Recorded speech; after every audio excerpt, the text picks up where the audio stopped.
Hi, Ronnie. Good morning. Hello? Hello? Ronnie, let me know if you can hear me. I can hear you. Can you hear me?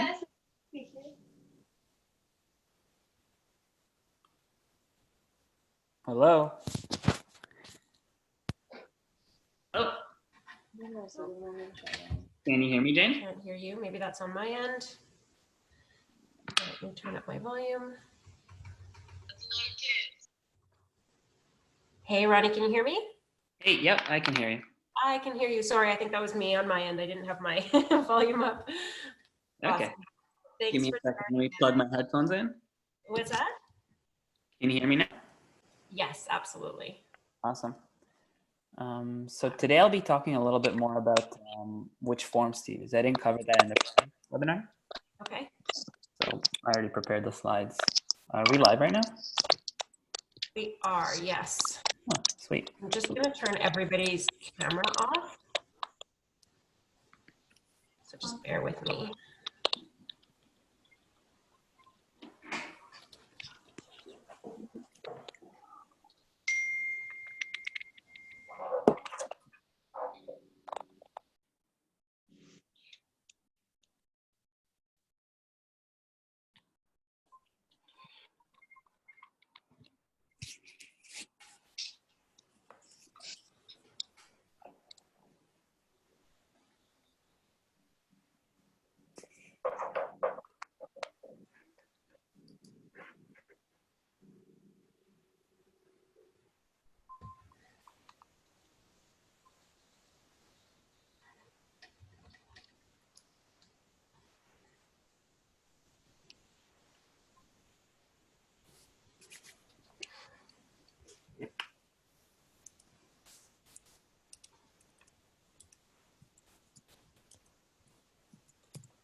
All right. Good morning, everybody. Ronnie, let me know when you're ready. I'm ready. Awesome. Sounds great. Okay, well, welcome everybody to today's webinar. So we have Ronnie joining us today. He guided us through a very thorough webinar last month talking about leases from start to finish. So he's back again and he's going to, again, guide us through the process, really talk about all the ins and outs. If you guys have questions along the way, please feel free to chat with us and we'll address them. If they're relevant to what he's talking about, I'll try to interrupt and bring it up. Otherwise, we'll keep them to the end. Just a note that please make sure that your cameras and your microphones are off. This is set up as a meeting today, but it should be, everybody should be off entering the meeting, but just make sure that your settings are correct when you enter. All right. Ronnie, thank you again for being here with me today. I will let you take over. Awesome. Thank you for having me over. And feel free to add to any points that I'm making here. So today we'll be going through all the forms that you'll be using, which will include all the OREA and TREB forms, in addition to the residential tenancy agreement, which is actually made by the Landlord and Tenant Board, presented by our government. So let's go over the forms that you should use. So there are 3 sets of documents for you to compile. Number 1 is the actual rental application. We spoke in depth about this in the previous webinar. This is to be completed prior to the showing and sent to the listing agent prior to even putting forth an offer. That's because we want to make sure that when we're drafting an offer, that the landlords and listing agent are generally open to our client. So the rental application will include Form 410, which is the rental application, as well as any application documents. So employment letters, credit reports, pay stubs, reference letters, they should all be included in this one rental application document. The second portion of the documents is the representation agreement. This is to be completed at the same time of the offer, although RICO does recommend that you present a representation agreement at earliest practical opportunity, but we'll discuss the pros and cons of doing so a little bit later. So that includes Form 810, which is working with a realtor, and Form 346, tenant representation agreement. This can change in the case that you're actually not representing the tenant as a client, but you'd be representing them as a customer. But for the vast majority of cases, I would say 99% of offers, tenants would actually be represented as a client. And then the third part is the offer to lease, which you'll be sending to the listing agent. So the representation agreement will only be sent to your client and not to the listing agent. The offer itself will be sent to the listing agent and your client. So it'll include Form 801, which is offer summary document, Form 320, confirmation of cooperation, Form 400, agreement to lease, and any schedules that you may need to attach. So typically, listing brokerage will ask for Schedule B. Sometimes they'll ask for Schedule C, D, E, F, G, totally up to the actual listing agent and their brokerage. So let's dive in. This is the simplest form, rental application. It's to be included with all the documents as part of the actual application. Every time you have a conversation with your client, at the end of the conversation, you should be sending this form out for them to fill out. So despite this title, rental application, this is not an actual formal application. It's just a point of reference for the landlord and the listing agent with respect to information about your client. So have your clients fill this form to the best of their ability, and just make sure that you're omitting any sensitive information such as social insurance number, bank account information, etc. And this is what the actual document looks like. So I typically like to keep the address blank at the very top left side. And that's because sometimes your offer is just not going to get accepted. So have your client fill this to the best of their ability and leave the address blank. You can keep the move-in date and the actual payment date as your client sees fit. Make sure that you fill in all the information correctly. So their name, their date of birth, their occupation, their driver's license number should be included because you are including IDs with every offer. But the social insurance number is a bit too private information, so I would never include that. You'd also want to go over which occupants are actually going to be in the unit, just so that you're not hiding anything. So if your client's moving in with kids or an uncle or grandparents, there's no point of hiding this. Pets as well. We'll dive into the actual pet clauses. But if your clients are bringing in pets, make sure that they disclose what kind of pets they're bringing in. So a dog, a cat, and what kind of breed or size. Why are they vacating the property? Typically, families expand or downsize or relocate due to new job opportunities. And so it's very important for you to actually mention why your prospects are moving. Listing places of residence. So if your client owns a home, then you don't need to put forth who their landlord is. You can just mention that they are the owners of the home.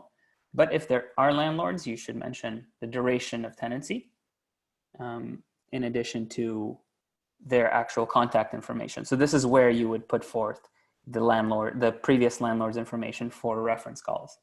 You should also include present employment. So the information here should correspond with any documents that you're submitting as part of the application.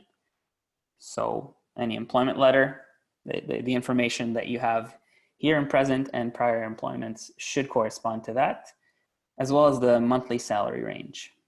You should also include any phone numbers as well. The same goes for spouse's information. So everyone's information should be here for an easy point of reference. Financial obligations, it's not really 100% necessary to include all of their financial obligations. It's just important to mention some things that may be material fact to the landlord. And lastly, personal references, in my view, are not too important. because obviously a tenant would only put the best personal references on there.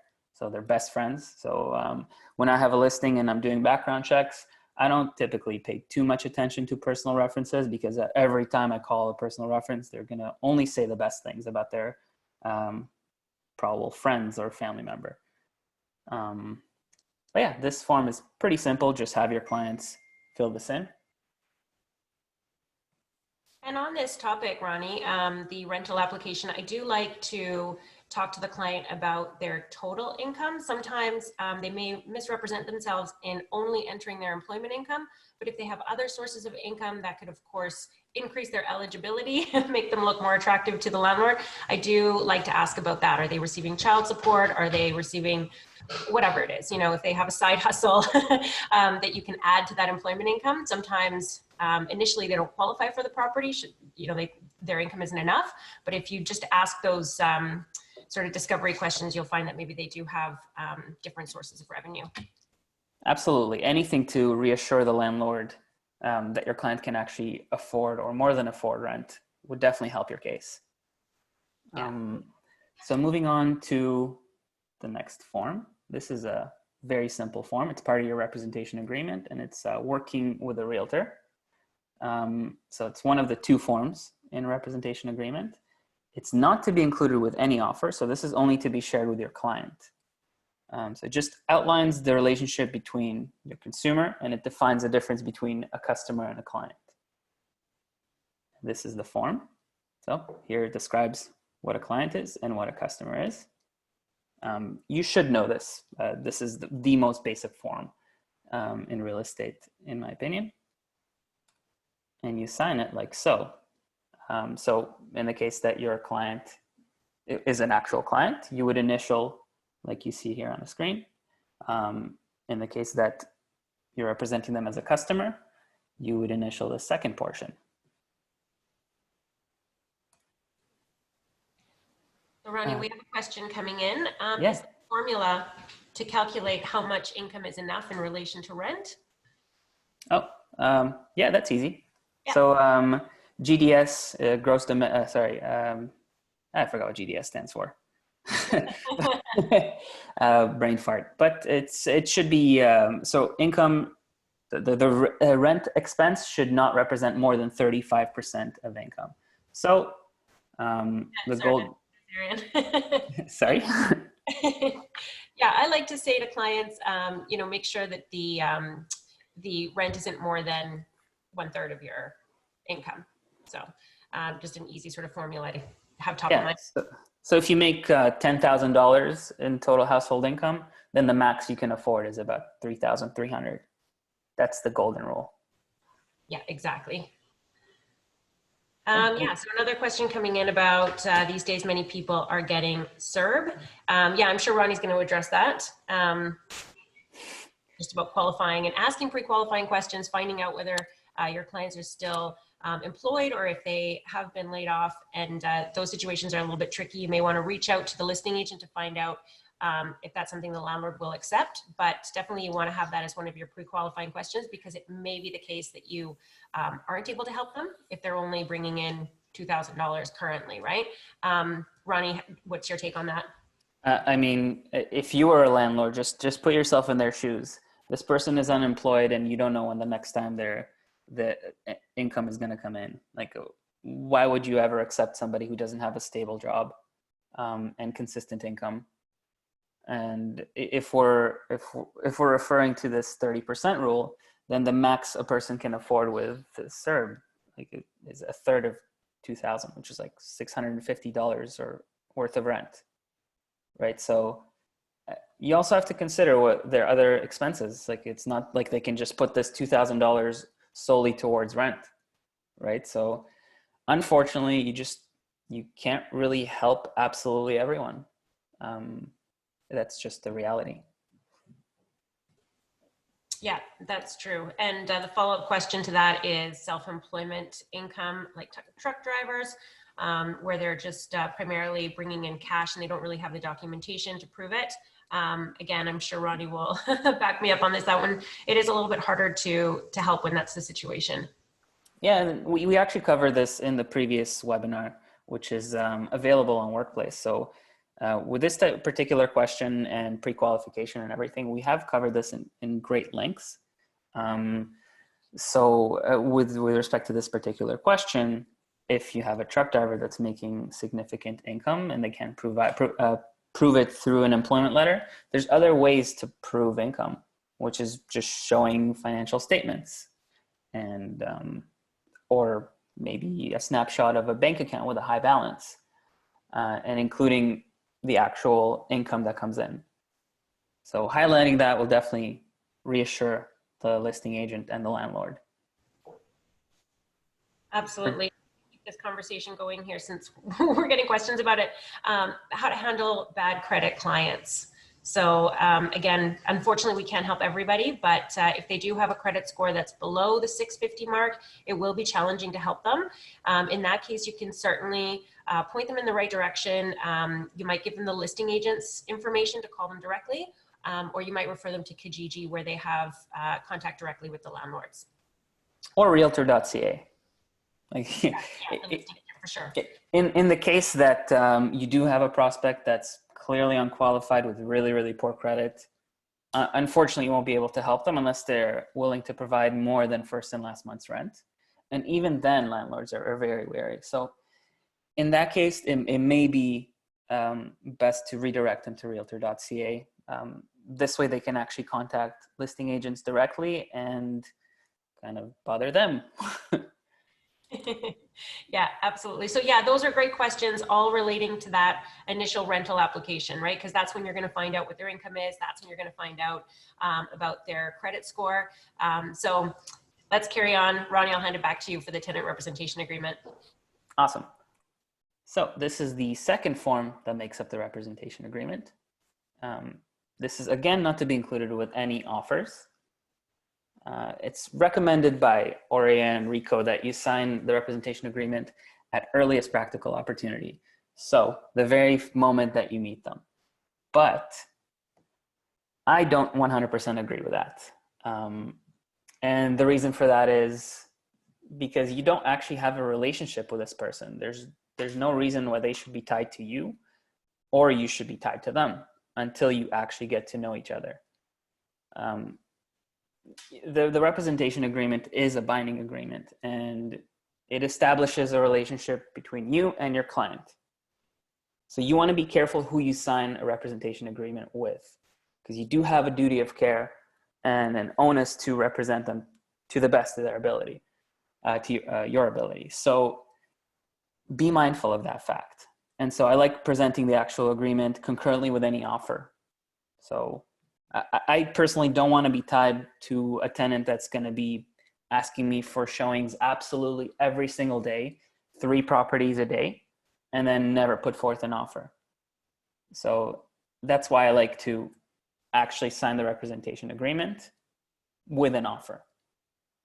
Furthermore, I actually don't think that this representation agreement really stops a tenant from working with someone else. At the end of the day, the customer and the consumer is always right. And so going after them for commission is just an uphill battle. So another factor to consider is that this agreement is between the client and the brokerage, not you and the client. I have to understand to state that this is an agreement between the brokerage and the client. It only grants you the authority to act as the tenant's agent. And the duration of the agreement is totally up to you and your client. However, the goal is to secure a tenant a rental property as soon as possible. So you don't want this representation agreement to last forever. This is a tenant client. They need to move sooner rather than later. And if they're just browsing, then it's probably against your interest to just continuously show them properties without them ever putting forth an offer. So I would limit this representation agreement to only a month. If you're running around with a tenant for over a month, then something's wrong. Either you're not showing them the right properties, or they're just using you, and it's totally possible. So let's actually take a look at the representation agreement. This is the first portion of the agreement. So just for example's sake, I put forth an agreement that's lasting for a month. But if you have a case that you think it's best to represent this client for only one transaction, for only one offer, then the representation agreement should not be 1 month. It should be a lot shorter. So as you scroll down in the representation agreement,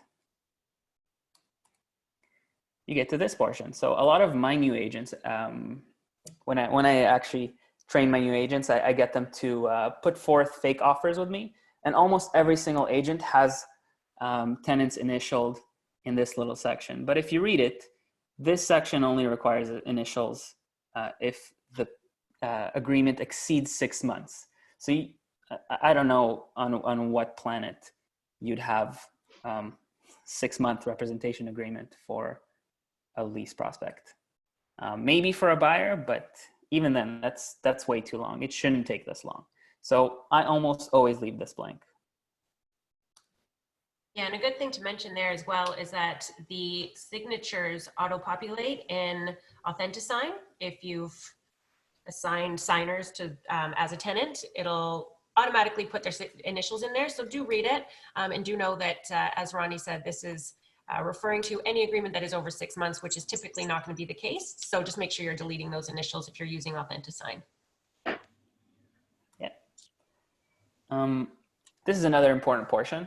So in the case where there is some kind of a dispute, the only way you can win this dispute is if you have evidence about particulars of a representation agreement. So with respect to the geographic location, if you just put the area that you're looking in, it's not specific enough. So you should be actually narrowing down in the geographic area that you're helping your client in. So include the area, municipality, and community that you're looking in, or maybe just area and municipality. And in the case that you're putting forth an offer for just one property, then include just the property address. The signature lines should be populated as well, as you can see on the screen.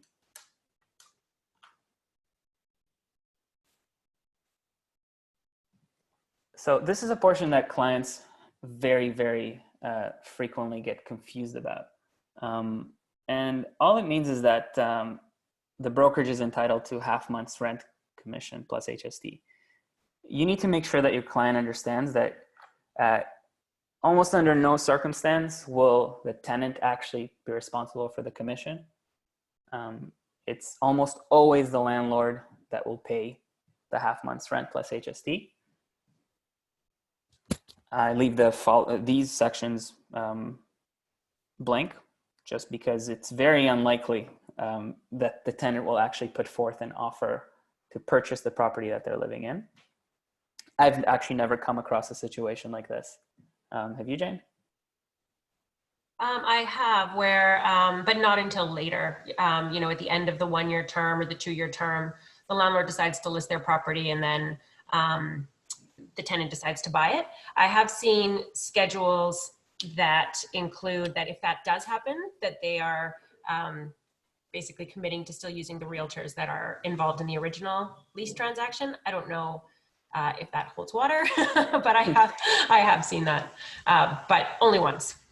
Yeah, and use your discretion in this case. So if you see your clients have a fantastic job and great credit, then maybe you want to think twice before leaving this blank and have a discussion with your client. But at the end of the day, like if they choose to work with another realtor, there's almost nothing you can do. So the best thing for you to do is just provide them the best possible customer service. You know, be honest upfront and update your client as consistently as possible, so that they are encouraged to work with you in the future. So these pre-printed portions are something that you should know. They were taught by Aurea, at least I think they were. This portion is actually the reason why I'm careful about who I sign representation agreements with. Section 3 states your duties to the actual client, and Section 4 refers to referral of property. So let's say you sign a representation agreement with a client for a month, but you don't like working with them, and you don't follow up, you don't send them information, you don't send them any properties, you're actually breaching these portions of the contract. Because you are supposed to share with them, information about new properties that are on the market and updating them in a timely manner. Again, more pre-printed portions that you should know. Describes indemnification. That's the most important portion for me. And electronic communication and signatures are also mentioned here. And this is how you should be signing. There's a lot of signatures here. Not sure why absolutely everybody needs to sign twice in this portion of the form, but this is how OREA mandated it. So do make sure that you sign everything as you see on the screen. Okay, so now we're moving on to the actual offer. So the first portion of the offer would contain the offer summary document. The purpose is to record for record keeping of registered offers for offices. So when you call listing brokerage to ask about if there's any registered offers on a property, they are only obligated to disclose to you the information that's on this form. For lease properties, for lease offers, this is not really a requirement, but a lot of listing brokerages and listing agents actually ask for you to use this form. So note that the submission time and irrevocable time are both indicated in this form, and that's basically the only information that the listing brokerage is supposed to disclose to you. Duration of each offer should include at least 24-hour irrevocable time to allow listing agent to verify employment and references. So this is actually what it looks like. In this case, the offer was submitted at 5 o'clock on the 12th of May, so that's today. Irrevocable in 24 hours until tomorrow. We'll speak a little more about irrevocable times when we talk about Form 400. But essentially, this is the only portion that you need your client to sign, because the second half is only for counteroffers or for the landlord to sign. I actually typically never receive this form back. So just keep all that in mind. Moving on to Form 320, Confirmation of Cooperation Representation. Second form that makes up your offer to lease. This defines the relationship between listing brokerage, cooperating brokerage, and the buyer, or in this case, it's a tenant. So unfortunately, they don't have a separate form for leasing, so we have to use Form 320. This also establishes a commission payable to the cooperating brokerage. This form is mandatory on all offers. Absolutely every offer that you ever put forth has to have confirmation of cooperation and representation. Otherwise, nobody gets paid. This is also an opportunity for you to disclose multiple representation where it's applicable. Now, one thing I do want to note that in the case that your Zolo lead or client wants to submit an offer on a property listed by Zolo, that's actually a multiple representation situation. So when we look at the form, you'll see exactly where we need to check mark for multiple rep. So this is the actual form. 90% of cases, you're going to be filling it out in the following way. Number one, listing brokerage represents the interest of the seller. Further understood that the listing brokerage is not representing or providing customer service to the buyer. So that separates the listing brokerage from your client. In the case that you're putting forth an offer on a Zolo listing, then you would check mark B, because this is a multiple representation situation. Again, remember that these representation agreements are an agreement between the listing brokerage and the client, not between you and the client.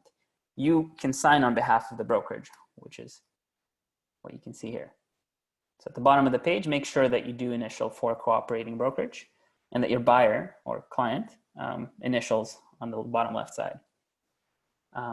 Part two, property sold by buyer brokerage not listed. We can dive into this maybe in a different webinar, but essentially you would use this in mere postings where the property is not listed by our brokerage.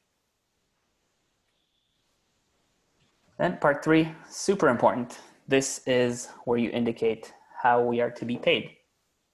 So first it establishes the relationship between the cooperating brokerage and the buyer, and then it states the commission. So listing brokerage will pay the cooperating brokerage the commission as indicated on MLS information for property. If you fill this out incorrectly, then you're not going to be paid as per the listing. So for buying transactions as well, you must make sure that the commission is indicated here as is on the MLS listing. And finally, when you scroll to the bottom of the form, there are signature lines for yourself and for the client. Please note that this section where you're supposed to sign is actually never pre-populated on Authentisign. So don't miss that. Just make sure that you're going through the signature lines carefully and that you actually sign on behalf of the brokerage. And again, there's another initial line for consent for multiple representation. So in the case that, again, you're putting forth an offer on a Zillow listing, your clients and the landlords must initial here. Okay, this is the bread and butter of the actual offer, the agreement to lease. It's the third form that makes up your offer. This is the actual offer to lease. Almost every offer will include Form 400, as it includes all the details pertaining to the offer of the lease. The only time where there's an exception is when there is a mere posting. You would probably use Form 202, I believe. I don't 100% remember the name of the form, but you need to make sure that you speak to your growth manager to actually figure out which form you need to use. So the important portions of this form are the items of negotiation, which is the closing date and the offer price. So these are the only things that you'd probably be negotiating over, in addition to potential item and schedules, but we can go over that in the next few slides. Keep in mind, as you learned in your OREA courses, that any changes made to an agreement through a counteroffer must be initialed by both parties. Yeah, just want to emphasize that. Every change made by a counteroffer by the landlord and their agent, your client must actually initial every single change. So going into the actual agreement to lease, this is what it looks like. Section 1, the premises should correspond to what is on the MLS listing. Don't make a mistake on the address. Landlord information is also on the listing as well. Term of the lease is typically 1 year. I would say 95% of cases are for 1 year. Even if your client wants to sign for a longer term lease, most landlords will actually be opposed to that for some reason. And that's because I guess they want to establish a relationship before committing to a longer term. Furthermore, it locks down the price of the lease. And in this portion, you actually negotiate for the price. So in this case, rent would be $3,000 paid on the 1st of every month. In the case that there is a counteroffer, listing agent would probably cross off 3,000 and put in another number, let's say 3,200, and they would have their clients initial it. If you accept that counteroffer, you must initial as well. Moving forward to deposit and prepaid rent. Delivering of a deposit upon acceptance. Most times it's going to be upon acceptance. Saying that a deposit is to be delivered herewith is just enticing to the landlord, because you have assuming in this case you'd have an actual check ready on hand, showing that your client is serious, but 90% of cases it's going to be upon acceptance. Make sure that the check is negotiable. The negotiable check is payable to the listing brokerage as per the MLS listing. So when your client asks who should the deposit be payable to, it should be exactly in this section. The amount is typically first and last month's rent. So in this case, it would be $6,000 payable to the listing brokerage. But there are situations where you want to entice the landlord to accept your offer, so you'd offer a larger deposit. And we'll go into the legality of that a little bit later. So section 5, this essentially states the use. It's always going to be single family residential in the case of rental, at least residential rents. Services and costs. So you would check mark this and you would cross-reference it with the actual listing.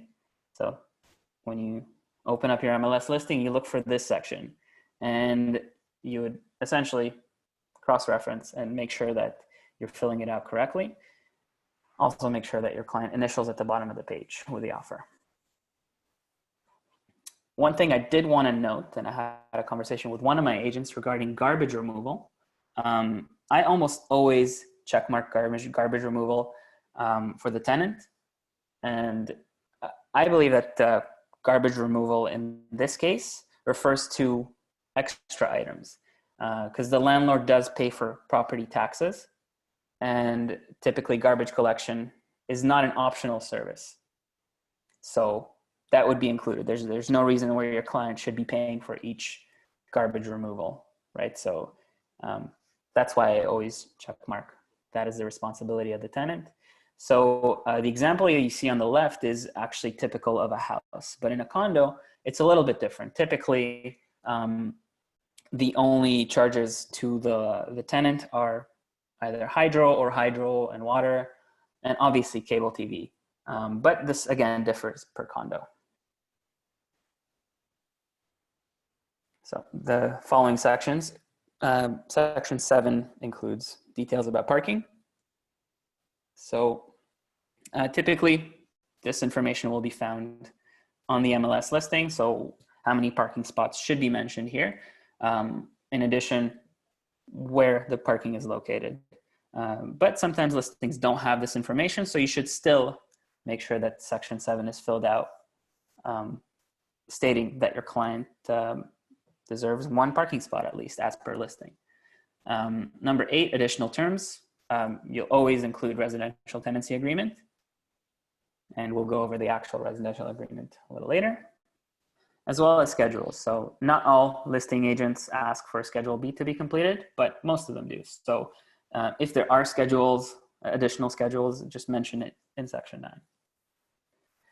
So section 10, irrevocability. So almost every offer, every listing agent is going to ask for at least 24-hour irrevocable. And that's because they essentially need to make sure that your client is who they say they are, and that they work where they say they do. So this takes time. Oftentimes when an offer is put forth, let's say on a Friday afternoon, this irrevocability would actually not be enough. And so there's ways to mitigate this and to go around it. And that is in the way of a clause, which would make the offer conditional on review of all documents and employment. And then after this review, the landlord and their agent would send a waiver or a notice of fulfillment firming up the offer. Another important thing about irrevocability is the fact that this is actually how you would set your work hours. I personally don't like working after 9 o'clock. And so I don't ever put an irrevocable past 9 o'clock. I would just put it up to 9. Again, that's up to you. If you want to work until midnight, that's your choice. But that's one way that I find I can change my work hours. Going forward, these are all pre-printed portions of the of the offer to lease. You should know this. You should be able to explain most of this. The notices portion, it's just to communicate as it pertains to the actual offer. And then going forward, after your tenant moves in, your client and the landlord should exchange information, and it should be relatively hands-off for you going forward. But there are cases where that is not the case. So reminder, this is a binding agreement, and every offer in section 21 must be signed by your client. They need to understand that this is legal paperwork. So when they sign this, there's kind of no take backsies. So they can't just revoke it, right? That's the whole point of an irrevocable. Then going forward, if and when an offer is accepted, the landlord must sign in section 21, and they must sign confirmation of acceptance. If they don't sign a confirmation of acceptance, then the offer is not accepted. In the case of a counteroffer, it is actually your client that must accept an offer, and they will sign here.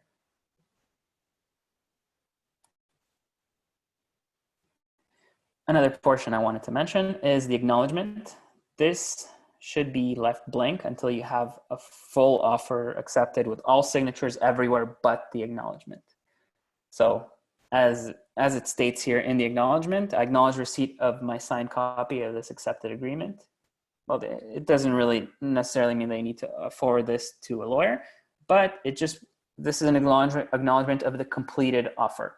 So don't just sign it and then send it over to the listing agent. You can actually get in trouble for this. And oftentimes I do find agents missing a signature for the commission trust agreement. So make sure you don't miss that as well. So again, to reiterate the fact of how it should be signed.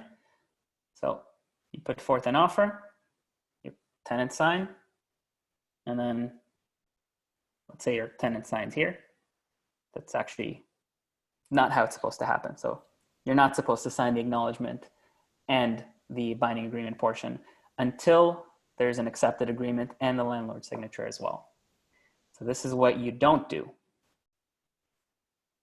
What you do is sign, have your client sign, then have the landlord sign on binding agreement, confirmation of acceptance, as well as their portion of the acknowledgement, and then only after all signatures are populated is when you have your client sign. So in the case of a counteroffer, your client first signs, then landlord signs for the counteroffer. They do not sign the acknowledgement because this is not a complete portion of an actual complete agreement. But let's say your client does accept the counteroffer. They put forth their signature on confirmation of acceptance and acknowledgement, and only then you send it out for landlord signature for a completed acknowledgement. So we have a question coming in about the acknowledgement part. And yeah, just to further clarify or to reiterate what Rony has already said, that section is really acknowledging, as it says right there, receipt of the accepted version of this agreement. So if it hasn't been accepted yet, then you can't acknowledge receipt of it. So that's why you wait for that signature until it has actually been accepted. So hopefully that explains that. Yeah. And then we have another question, just asking, and this one's tricky. Can you touch base if the client wants to revoke on the closing date? What are the implications and what's the best way to handle it? Your client wants to revoke on the closing date. That's the question. Gotcha. So yeah, if they don't move in on the 1st, I mean, obviously they're going to stand to lose their deposit. You know, other ramifications beyond that, I mean, really, the tenant would be at a loss in that case. Hopefully that doesn't happen to anybody.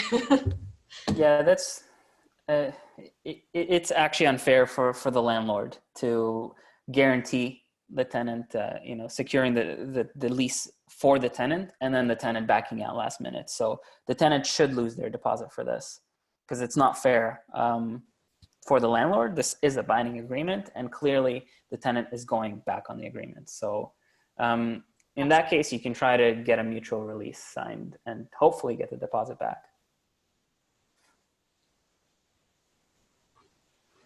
Moving on, schedules.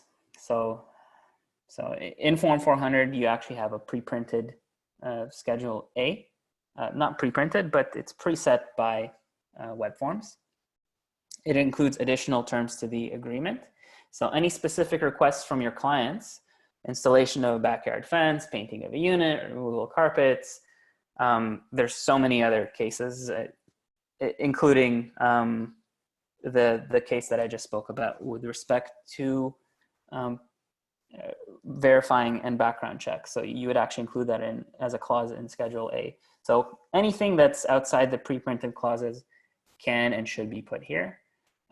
So the templates on web forms will include some of the most common clauses. So you don't have to think that hard. They're all there for you. Feel free to add, delete, or adjust any clauses you see fit. And do make sure you consult your growth manager for best practices with wording on the clauses. Also, listing brokerages will require a Schedule B of their own, typically. So we'll go over how to obtain that. And also, listing brokerages may require their own Schedule A, in which case you would probably delete all your clauses or most of your clauses, only include some that don't contradict with the Schedule A that's requested by the listing agent.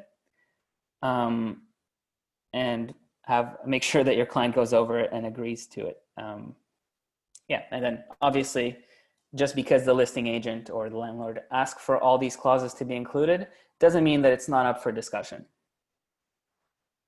Oh, I got some doodles here.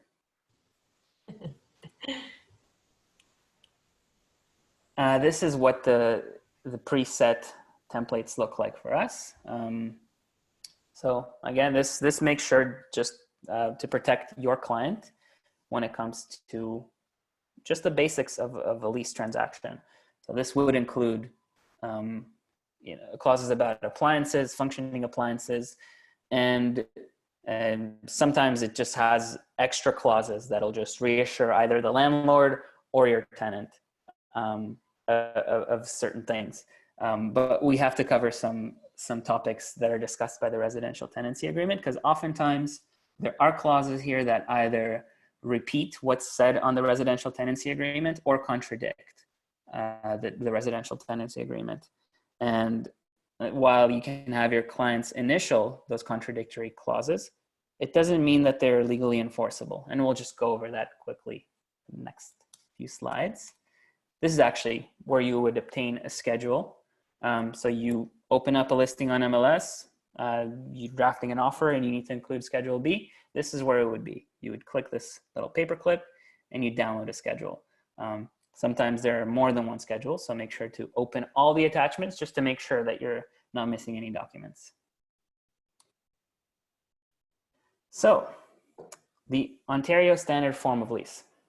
How you would get it is through Google. Google knows everything, or almost everything. So you type it into Google, you'd get onto this website. This is what it looks like. And you would download either one of these, the fill, print, and save, or the view and print option. It depends on how you work on PDFs. So this tenancy agreement, it's required for all tenancies and starting April 30th or later. So this is obviously applicable to you now. Technically, it is the responsibility of the landlord to provide the standard form of lease, since there's no signature fields for the cooperating or listing brokerage at all. There's no fields for you to sign here. It's only a form that discusses the rules of the tenancy as it pertains to the rules in Ontario. It's very important that you are super well versed with the terms of the standard lease agreement. So before you ever take a client out for a showing, read the entire agreement and read the rules. Because you will be asked some questions, and I'll cover some of the most frequently asked questions here just to explain them. But you essentially need to know what you're selling, what product you're selling to your client, right? And the product in this case is a lease agreement or a property for lease. So you should know what the rules are in Ontario, especially as it pertains to the lease agreement. As I mentioned before, no pre-printed or added clause in Form 400 can supersede the standard form of lease. Any contradiction between the documents would refer to the residential tenancy agreement when it comes to disputes. The most obvious case here is a no pet clause. So if in Schedule A, the landlord is insistent on putting a clause that says no pets allowed, well, you can sign that, you can have that notarized, but that's not an actual legal clause. So signing that is a contradiction, a direct contradiction of the residential tenancy agreement. So again, no matter what your client signs in Schedule A or the offer to lease, it cannot contradict with the residential tenancy agreement. And we'll go over that quickly now. Just a small little point here. It is customary for you, the buyer's agent, to draft and include the agreement after an offer is accepted. So technically, the listing agent or the landlord should provide it, but sometimes listing agents and landlords are lazy. And I wouldn't sour any relationship with anyone just because you're too lazy to draft this form. So make sure you actually are the one that's drafting this and that's explaining the rules in the form to your client. This is the first page. So most of the information here should correspond to the actual listing and to the offer. Parking spots information should be included here as well. It's asking you if it's a condominium or not. Check mark as is fit. Next portion, contact information. This is actually where landlord and tenants would exchange information. So the address of the landlord should be included here. In the case that there is a letter that comes in the mail, tenant should forward that to the landlord and they need to know where to forward it. In addition to notices, the tenant actually does need to know what address to send the notice to. So sometimes the landlords are hesitant from sharing this information with their clients, stating privacy, but that's not kosher. The landlord knows where the tenant lives, so the tenant should know where the landlord lives for the purpose of notices. Nothing else, of course. In this section, you'd also provide email addresses and phone numbers for future correspondence between tenant and landlord, because after the tenant moves in, this should be a relatively hands-off situation. Term of the agreement, typically it's a year. I still haven't seen many offers to lease that are asking for monthly tenancies from the get-go. Lease would typically convert into month to month after the end of this term.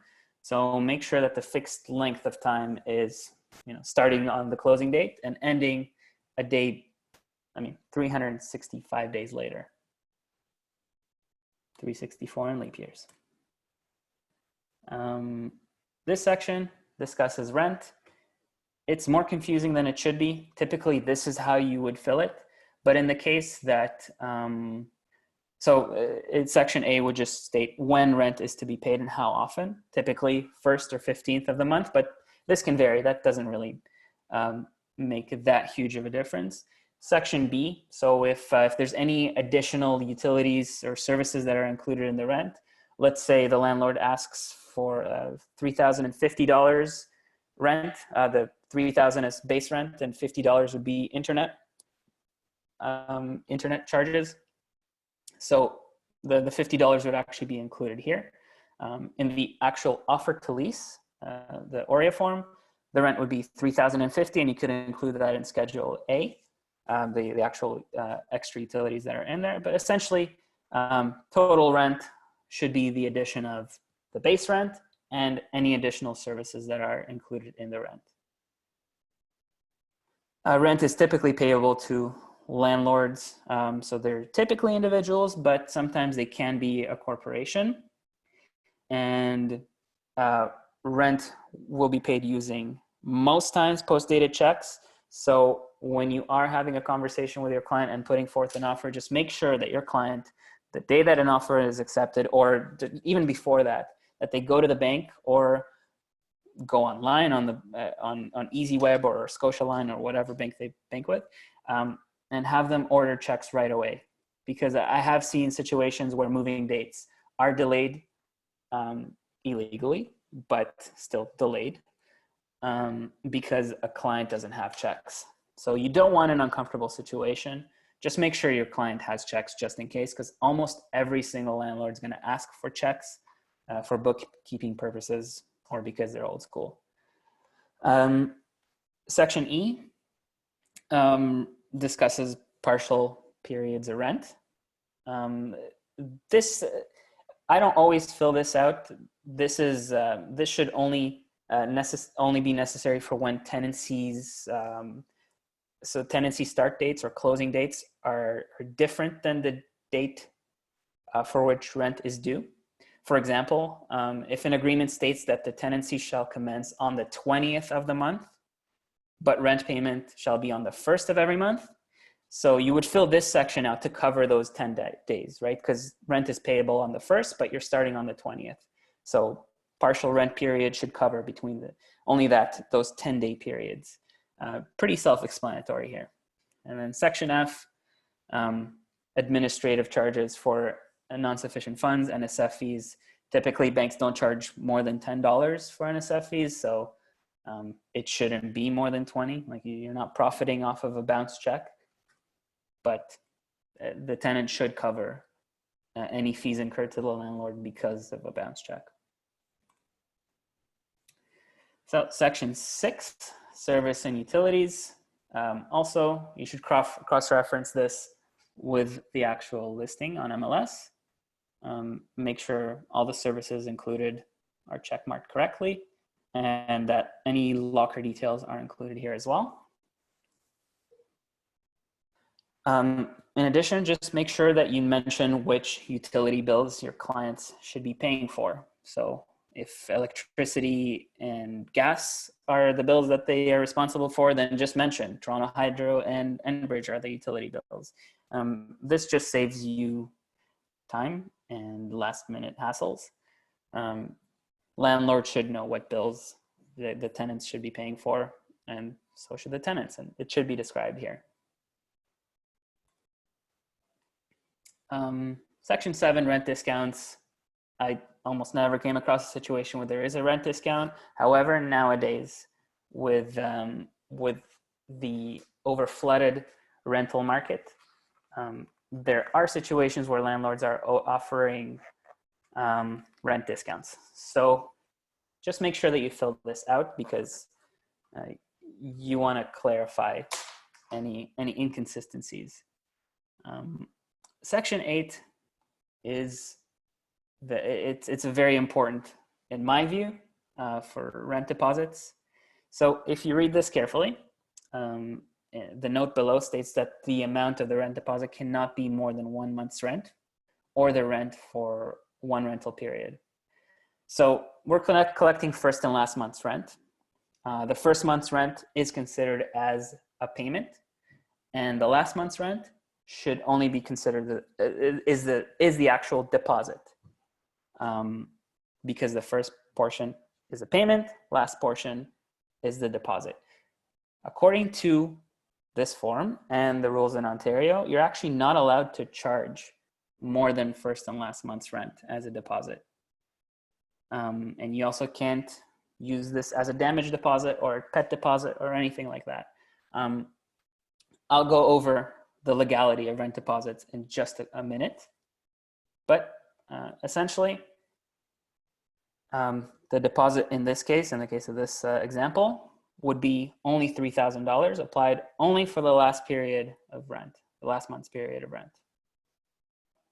Oh, okay. Well, my slides are a little bit messy here.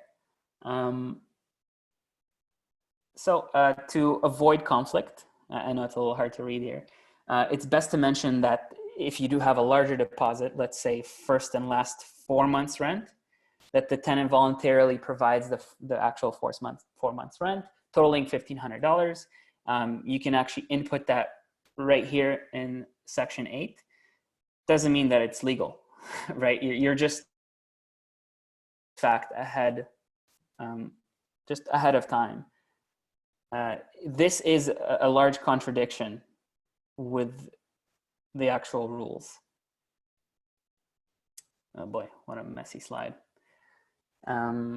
Section 9 discusses key deposits. They're typically $200 or $300. They shouldn't be much more. And the only reason why a landlord would withhold this deposit at the end of the lease is if your tenant loses their keys, right? So you can't just withhold a key deposit because there's scratches on the floor, right? So just make sure that that's clear to your client.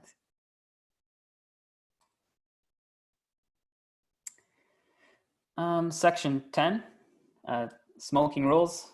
I don't know what landlord would accept a tenant that's saying in advance they're going to destroy their unit with cigarette smoke. So just make sure your client signs this portion stating that they won't smoke.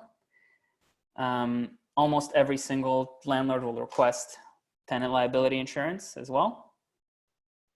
Make sure that you read all the pre-printed portions here. Again, to be clear with your client. Additional terms. So this refers to the to Form 400. So in Form 400, additional terms refers to the residential tenancy agreement. In the residential tenancy agreement, additional terms refers to Form 400. Oh, and it does state here something something that's pretty important, that the additional rules, as I mentioned before, cannot contradict the Residential Tenancy Act. So clearly states here that void and unenforceable terms include a clause that would not allow pets or require higher deposits. And then at the bottom of the form, page 4, is where your clients would sign and where the landlord would sign as well. So let's go quickly over the appendix portion. So typically tenants and prospective tenants have a lot of questions, and the answers are almost always found in the appendix section of the residential tenancy agreement. So it would be starting in page 5. So all the subsections actually directly refer to clauses from the Residential Tenancy Act, which is law. So it's important for you to be familiar with the rules stated in the form, which it's great because you don't actually have to review the entire act. It just summarizes it for you. So some of the most frequently asked questions is ending the tenancy. So in here, you would actually see what the rules are and what repercussions are for a landlord illegally ending a tenancy, and what kind of notice the tenant should give the landlord. So notices are almost always 60 days for a tenant when they're ending tenancies, unless a tenant is given a notice by the landlord. After receipt of that notice, the tenant can actually give 10 days notice to vacate. Again, you should refer to the act for particular details. I like to go through the landlord and tenant board forms just so that I'm well informed and that I'm telling my clients and prospective clients what is actual fact and not just making it up. So make sure you read this and understand it. Again, this pertains to the deposit. So landlord can only collect a deposit for the last month's rent as a refundable key deposit. So let's say your client does provide first and last 5 months rent. Technically, they can apply to the landlord and tenant board and ask for a large portion of that money back. But it has to be done through an application. I would never actually advertise this to my client. This is just guaranteeing you conflict in the future. So when you are working with a client that's less qualified and you agree to work with them and they do offer a larger deposit, I mean, I'd have them read everything. They mostly just skim over all the documents. Doesn't mean that you should necessarily lie. I just wouldn't really advertise to them that they can apply to the landlord and tenant board to request for the deposit back. And I understand that you as an agent want to do the best job for your client and that you want to make sure that they're protected in every way. But all this does is just makes you look like a kind of a bad agent to work with. So in future cases, if you come across a listing agent like this, then this will just leave a very sour taste in their mouth. So in the negotiation of, let's say, a purchase of a property, if you come across this agent, they'll remember the fact that the landlord gave them headaches regarding this deposit. Other frequently asked questions are regarding maintenance and repairs, vital services, and harassment. So this is one way that you can reassure your client that the rules in Ontario will have their back, especially when it comes to the maintenance of the unit. So if a unit does not look like it's in the absolute best shape. Reassure your client that, look, at the end of the day, if something is violating the rules in the Residential Tenancy Act, then you could go to the landlord and tenant board and make the landlord actually take care of the unit. It does state here that the tenant is responsible for any damage to the rental unit. So just because the rules are overwhelmingly in favor of tenants doesn't mean they can act in unreasonable ways. Landlord's entry to the unit. So this is particularly important when there's let's say, a basement that is occupied by the owner. So the owner can't just enter the unit no matter what the case is, right? So they need to provide 24-hour written notice, and they should give one of the reasons that's stated below. Finally, regarding assignments and guests, assigning, subletting, and guests. So the landlord can't unreasonably refuse an assignment or a sublet of the property. Guests also, they can't say you can't have any guests. So these are essentially the rules. And the most commonly asked question is regarding pets. So technically, prohibition of pets is a violation of Ontario Human Rights Code. And so any agreed upon clause in Schedule A that states the prohibition is not legally enforceable. So it doesn't mean that you're encouraged to hide the material fact when you negotiate the lease, because sooner or later, the landlord will find out the truth that there is a pet there. It's going to be either through a complaint of a neighbor or, somehow they're going to find out that you can't really hide a pet unless it's a cat. Cats hide pretty well. But if you have a dog, someone's going to see you walking it. So that's just going to cause an uncomfortable situation between you and the landlord. Your client and the landlord. And then that can very bitter situations where landlords can act in a certain way that makes your client very uncomfortable to live there. So if you know your client has a pet, it's best to actually discuss this with listing agents prior to showing the property, just to gauge whether or not the rental property is pet friendly. And if it's not, then just don't show the property and tell your client, look, this property is not pet friendly. Let's try to look for others. You will find a property that is pet friendly. It's just going to take a little bit more digging. This is the actual pet clause. So there are situations where landlord can apply to evict a tenant because there's a pet, but they can't outright say no to your client with knowing that there's a pet coming in. Having said that, a lot of listing agents will say no, that the unit is actually not pet friendly. And in my view, you should respect that. You should not just bring in a pet because the rules in Ontario prohibit prohibitions of pets. So keep all that in mind. Yeah, I think I'm basically done here. I guess we'll open it to questions. That's awesome. Thank you, Rony, for always being so thorough. I know the last webinar we did, we really dove into pre-qualifying leads and following up with them by email and just reiterating, the information that you had hopefully attained over the initial call. So I'll just quickly recap that for those of you who haven't listened to that. But especially right now, make sure that when you do have an incoming lead, you're applying to them right away. And hopefully during the call, you're able to obtain what their income is and what their credit score is. And of course, having a gentle way of asking those questions. I always like to make the landlord sort of the bad guy, let the client know this is what's going to be expected. This is what the landlord is looking for. Do you fall within that? And then hopefully that way you're able to obtain the information. And then, as I said, following up with an email, letting them know what documents will be required. It's just the fact that, people aren't going to always disclose all these things. In other words, they're not just going to send you back these documents before they've even met you or seen the property. So that's why it's really important to get that information, even just verbally over the phone. But then, as I said, following up with that email, asking for an employment letter, making sure they have all that stuff ready. Hopefully they'll share it with you, but if not, at least you know the information. Encourage them to get their credit report, the full credit report. You can provide links as to where they can go to get that.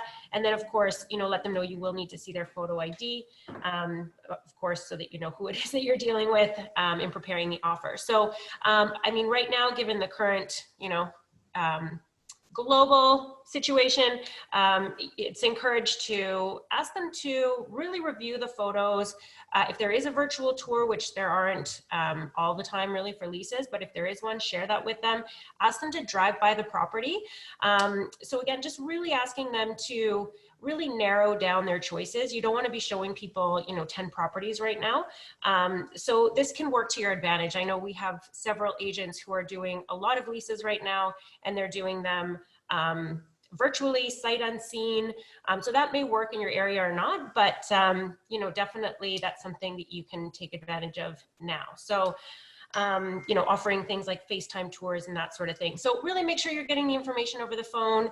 You're following up with an email, making sure that they are prepared with all of their documents so that if you are going to move forward in an offer, you already know their short list of properties and you already know they're qualified. So hopefully you guys can turn these around quite quickly.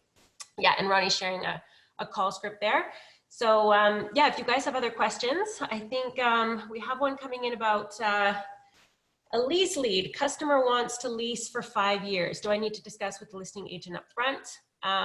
Yes, absolutely. So, some listing agents are open to longer term leases. I think the most I've ever done is 2 years. So 5 years would, likely be a long time. And you may not be able to secure the same amount of rent for the 5 years. There may be increases in there that the landlord will want to see, but definitely reach out to the listing agent and discuss that. You just never know what the landlord is looking for. So excellent. Thank you again, Ronnie, for joining me. I don't know if you have any closing remarks, but always so thorough and so informative. Yeah, my pleasure. And again, we have covered a lot of these topics in a previous webinar, Leases 101. So if you are curious, just contact your growth manager or look up on the training section in Workplace. You'll find Leases 101. It was, I believe, April 11th or 12th. So this one will also be recorded for future reference. Absolutely. Amazing. Well, thanks again, Ronnie, for joining me today. And if you guys have questions, reach out to Ronnie. He's available, and your growth manager is always available to help you out. So good luck, and we will see you on the next webinar. Thanks, guys. Thanks, Ronnie. Bye. Bye-bye. Thanks, Jane. Bye.